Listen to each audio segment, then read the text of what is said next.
Hi, this is Monte again from Performance. This week I'm back at Performance from vacation, and I have an inspired workout. The workout's inspired by two different people. One is a client of mine who about 3 weeks ago was on vacation, and it was in Europe, and the elevator in the hotel he was supposed to be staying at with his wife didn't work. So he had to carry their suitcases up about 6 or 7 flights of steps.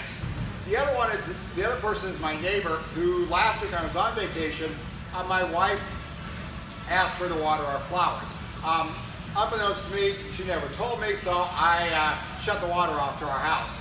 Therefore, my neighbor, who does train also at Performance, had to bucket water from their house up to our house to water our flowers. So fortunately for us, our flowers looked great when she got back, but she also had to do a lot of extra work just for us. So for those two people, thank you, and those two people get credit for today's workout. So today's workout is going to include some farmer's carries. That's a predominantly number of workout. Farmer's carries are amazing because what the farmer's carries helps you do is it develops lots of stability throughout your body, as well as it builds your grip. Grip is super important for everybody, especially as you get older, because you have to have grip to be able to loosen jars and be able to do normal daily living things. All of this, my workout, and all of this type of workout is all normal daily living exercises that you will need to do to continue to stay independent and do the things you want to do. Also, if you like these are things that are included in our boot camp. In fact, this workout we did on Tuesday in boot camp. Our boot camps are designed for everybody, and as well as we take and modify any issues someone might have with their body, and we develop exercises around that to be able for them to participate as well as benefit out of it. Also, what we do is it's appropriate for all age levels because we make the workout designed for the person. So someone who is exceptionally awesome athlete will just do a lot more reps, a lot more weight. Someone that is just starting out, we're going to cut the reps back, we're going to cut their weight back, but everybody can participate. So if you're interested in that, next week we're doing our demo week. We're going to have free classes on Tuesday, Wednesday, and Thursday at 5:15 in the morning and at 12:05 in the afternoon. Classes last 45 minutes. So if you're interested in thinking about it, trying it, show up for one of those classes. You don't have to register ahead of time, just show up and participate in one of the classes. So anyway, let's get to today's workout. So what we're going to do is when we come on the track at Performance, you're going to grab a set of kettlebells for yourself. The kettlebells need to be heavy. Dan John, who is a famous trainer, author, does a lot of research in the weight training, is big in the farmer's carries, and he recommends that men carry their body weight eventually. So in other words, you got half your body weight in each hand. Women carry 70% of their body weight.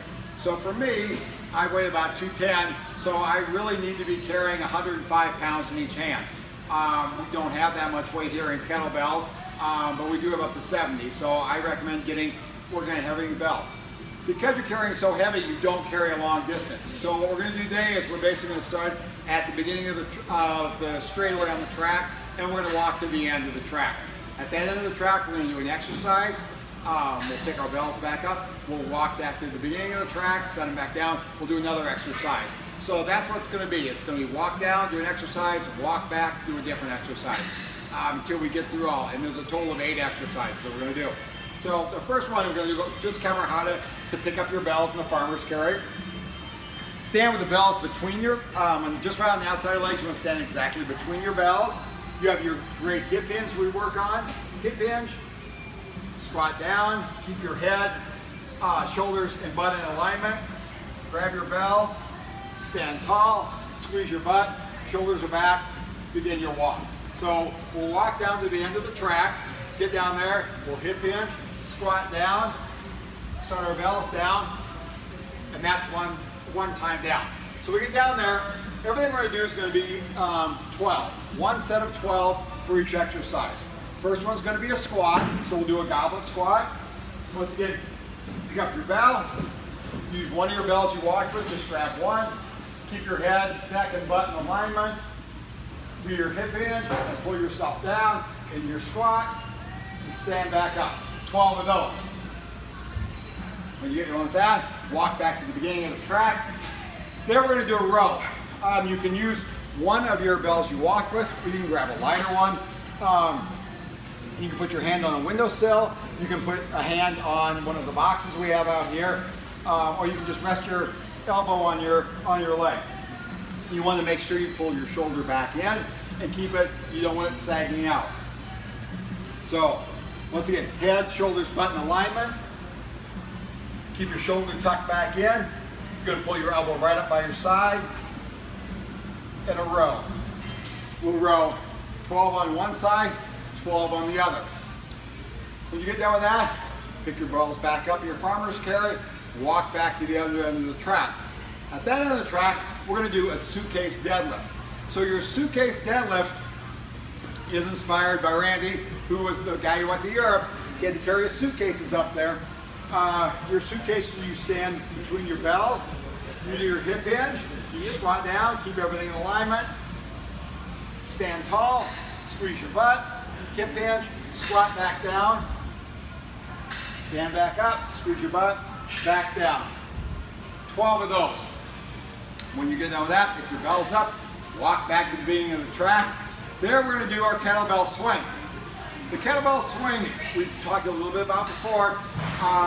It's a completely powerful move. It's an explosive move. It's a move that's designed to use your butt and your hips to create all the power. Your arms just hold on to the bell so it doesn't fly down the track. So once again, we have our kettlebell. We'll stand about 1.5 to 2 feet behind our bell. We have our hip hinge. We squat down, reach out, grab our bell. The bell hits us in the butt, and we snap up. So it's here, snap, snap. Once again, your butt is creating all the power. Your arms just hold on to the bell. 12 of those. When you're done with that, pick up our bells, walk back down the end of the track. This time, we're going to grab one of our sandbags. These are in the turf room. They're not real heavy, maybe 10 pounds. We're going to wrap the sandbag around our neck, and we're going to do a lunge. We're going to do 12 on each leg. It's up to you. You can choose to do a forward lunge or a reverse lunge. So you can do a forward lunge. Your goal is make sure your knee does not go above your toe, and make sure you don't slam that other knee down into the ground. Back up, but you can do a reverse lunge. Step back, back up. 12 on each side. Forward or reverse, it's up to you. When you're done, you're going to walk back down to the end of the track. At the end of the track down here, you're going to grab a lighter bell because you're going to do a press.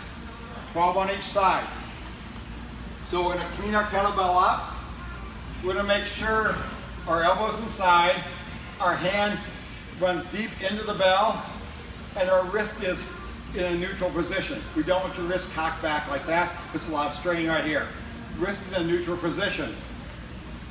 You're going to drive down to your foot on your right side. On my left side, I'm going to create tension by squeezing my butt, squeezing my fist. My arm, when I drive forward, my arm should be right by my ear. Weight goes right down into my foot. My bell's not way out here. It's directly over my body. Elbow comes back down, drive up again. So we have 12 on each side. Presto done for our last round.